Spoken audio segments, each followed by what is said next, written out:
Bismillahirrahmanirrahim. Assalamualaikum warahmatullahi wabarakatuh.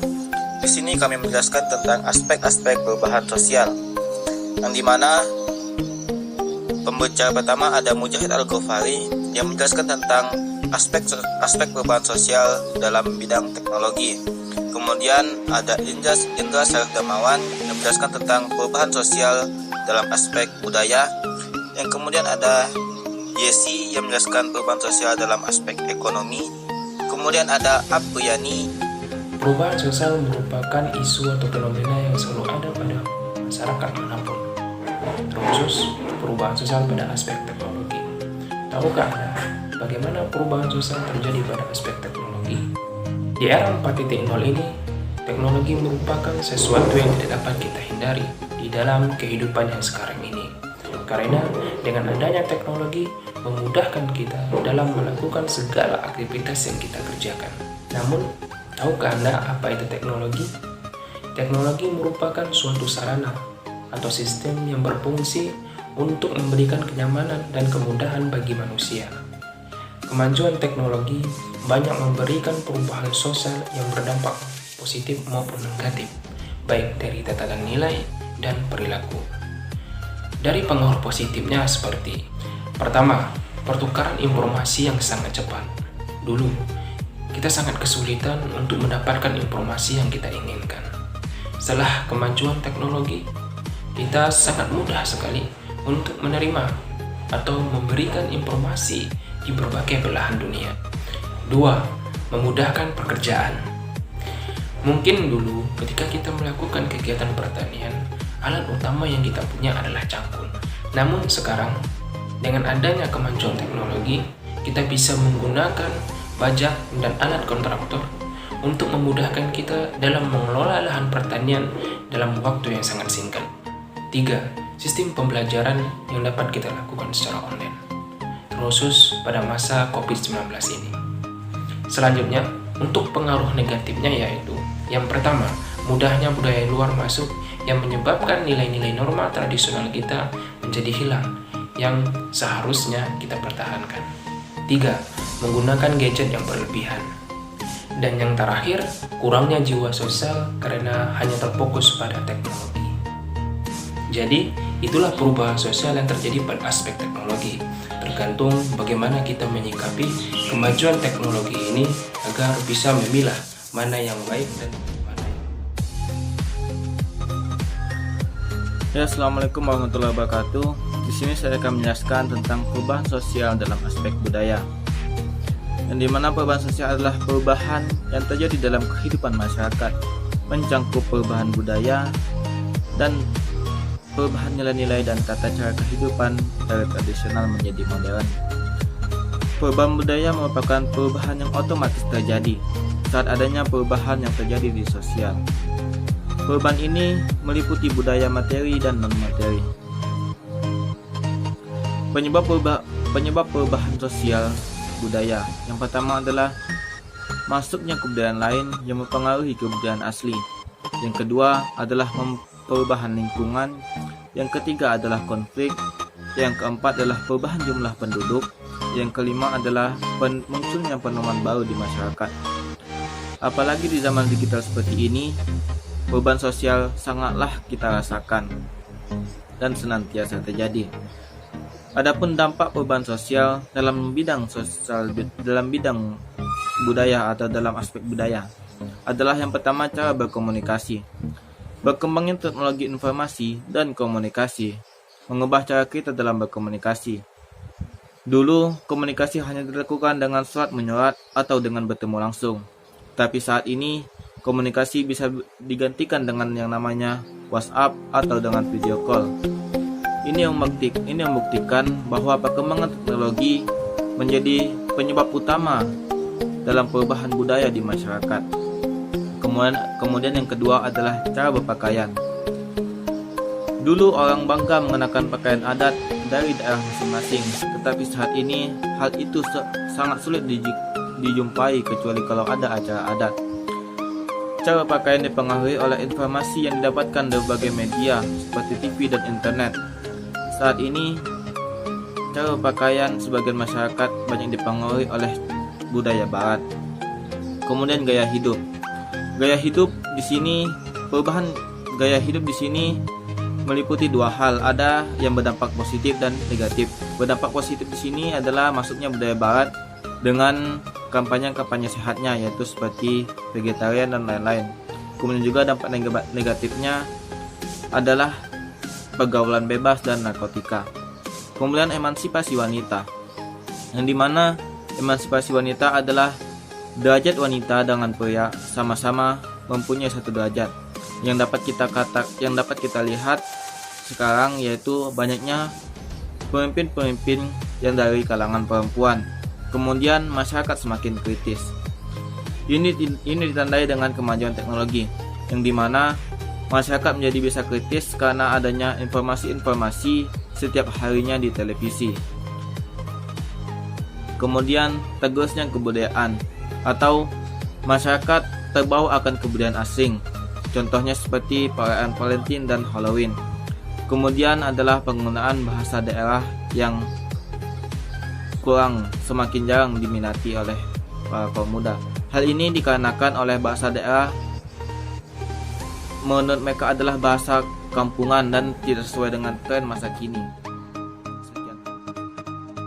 Perubahan sosial juga terjadi di berbagai aspek kehidupan sosial. Salah satunya adalah aspek ekonomi, di mana hal ini dapat dilihat melalui beberapa tahapan dalam melakukan transaksi. Perubahan sosial sendiri dibagi menjadi 3 tahapan, yaitu zaman dahulu, zaman tengah-tengah, dan zaman sekarang. Perubahan sosial zaman dahulu menurut aspek ekonomi yaitu yang pertama, barter.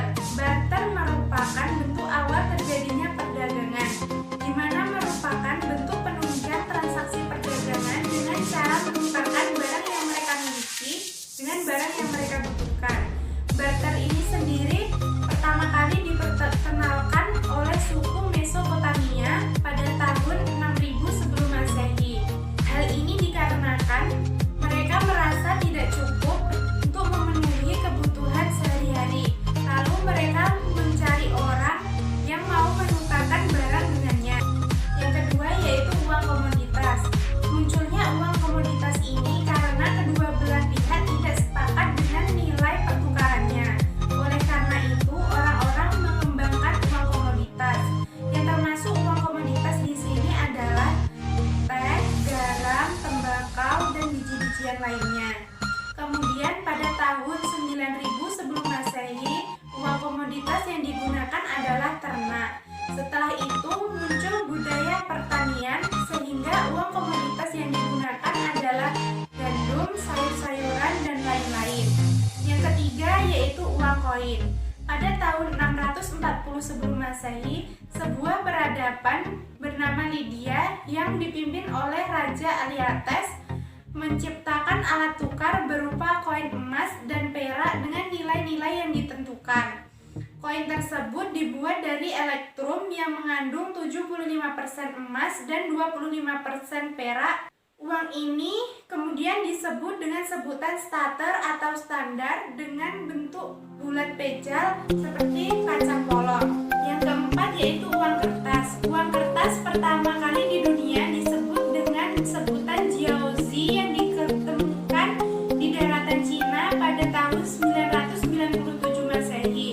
Dikutip dari Jonas Verticort, cikal bakal uang kertas adalah uang terbang yang digunakan oleh para pedagang kaya dan pejabat pemerintah pada masa pemerintahan dinasti Tang Cina pada tahun 618 Masehi sampai 907 Masehi.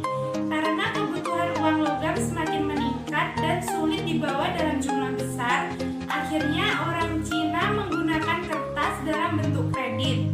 Kemudian pada abad ke-6, Cina menggunakan uang kertas sebagai alat pembayaran dan pada akhir periode pemerintahan dinasti Tang, pedagang banyak menyimpan harta yang dimiliki dan sebagai gantinya mereka menerima catatan kekayaannya yang disebut dengan hekuan, yang kemudian berkembang menjadi uang kertas dari masa ke masa.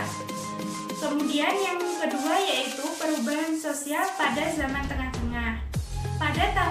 1946, kartu kredit mulai muncul sebagai alat pengganti uang atau transaksi non-tunai, di mana sistem transaksi non-tunai ini dipelopori oleh institusi perbankan di Amerika Serikat, yaitu Flatbush National Bank of Brooklyn, yang dinamakan dengan Change It. Sistem ini mempermudah masalah dalam melakukan aktivitas transaksi di berbagai toko atau merchant yang merupakan nasabah bank tersebut. Yang ketiga yaitu perubahan sosial yang terjadi pada zaman sekarang, ditandai dengan munculnya Bitcoin yang dikembangkan akibat keresahan warga karena tidak stabilnya nilai mata uang di dunia dikarenakan krisis ekonomi pada tahun 2008 lalu. Bitcoin ini merupakan mata uang digital yang mulai populer pada tahun 2013, yang dimana mata uang ini tidak dikontrol oleh pihak bank maupun lembaga lainnya. Bitcoin ini dapat dibeli melalui website di bitcoin.co.id.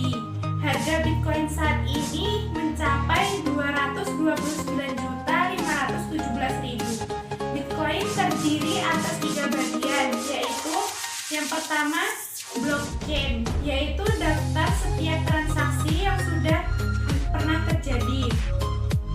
Yang kedua yaitu wallet. Wallet adalah bagian Bitcoin yang sering dilihat oleh pengguna.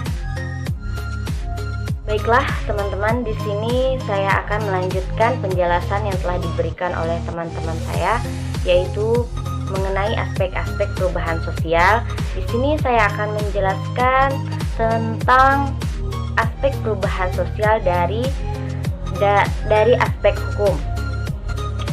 Masyarakat sederhana dan masyarakat modern sangat membutuhkan sistem hukum yang mengatur interaksi antara satu dengan yang lain. Hidup masyarakat ditata berdasarkan norma-norma sosial dan peraturan-peraturan institusional yang mapan. Tidak dapat dipungkiri bahwa masyarakat adalah sekumpulan individu yang tentunya memiliki karakter berbeda-beda. Karena perbedaan karakter tersebut, maka manusia membutuhkan sebuah aturan yang dapat menyelaraskan perbedaan itu. Perubahan sosial dari aspek hukum yaitu the role yang membedakan antara aspek tak langsung dan aspek langsung dari hukum dalam perubahan sosial. The role mengatakan bahwa hukum memainkan peranan tak langsung dalam perubahan sosial dengan membentuk berbagai institusi sosial yang pada gilirannya mempunyai dampak langsung terhadap masyarakat. Ia dua hal yang penting yang berhubungan dengan perubahan-perubahan hukum dan perubahan-perubahan masyarakat, yaitu yang pertama, perubahan masyarakat harus mendapatkan penyesuaian oleh hukum. Dengan kata lain, hukum menyesuaikan diri dengan perubahan masyarakat, dan ini menunjukkan sifat pasif hukum. Yang kedua, hukum berperan untuk menggerakkan masyarakat menuju suatu perubahan yang terencana. Di sini hukum berperan aktif, dan inilah yang sering disebut sebagai fungsi hukum, a tool of social engineering, sebagai alat